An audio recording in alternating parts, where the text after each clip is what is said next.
हे गावी जाणार आणि मनूला आणि पिकूला एकत्र घरी सांभाळायचं म्हणजे मला खरंच खूप मोठं टेन्शन येतं. तर आज झालं असं, की यांचं घरून ऑफिस चालू होतं आणि सारखं मनूला त्यांच्याकडे जायचं होतं म्हणून मी अशी कठपुतली बनले होते. आणि त्याच्यानंतर केला होता मस्त पाणीपुरीचा बेत. खरं सांगू ना, हे घरी असले, की असं काहीतरी चटर खायचं, त्याच्यानंतर यांना शूट करायला लावायचं, मनूला सांभाळायला लावायचं. म्हणूनच हे घरून कदाचित ऑफिस करत नसतील.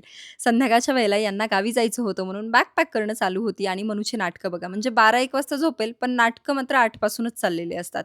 त्यानंतर त्यांना बाय-बाय केलं आणि दुसऱ्या दिवशीची सकाळ मात्र एकदम छान झाली होती. मनू झोपली होती. मग ताईंना तिच्याजवळ 5-10 मिनिटं थांबवलं आणि मी पिकूला घेऊन खाली गेले होते.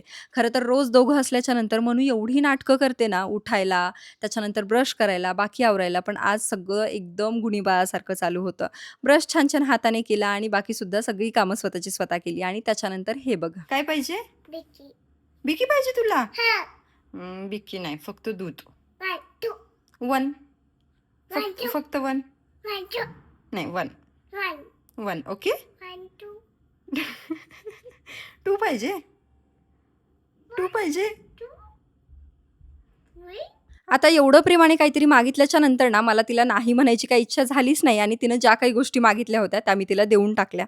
त्याच्यानंतर शांत तिच्यासोबत थोडा वेळ घालवला आणि ह्या दोघांचा व्हिडिओ कॉल चालू होता, तोपर्यंत पटापट घरातली कामं आवरायला घेतली. आता रोज पण माझं असंच होतं, की ही कामं, ती कामं, ती कामं, माझी कामं म्हणत ना, सकाळी-सकाळी मी मनूला त्यांच्याकडेच देते आणि त्यामुळं मला हे कधी जाणवतच नाही, की मनू जेवढी आगाऊ, जेवढी खोडकर, जेवढी खट्याळ आहे ना, तेवढीच ती शांत आणि प्रेमळसुद्धा आहे आणि सगळ्या गोष्टी खूप छान ऐकते.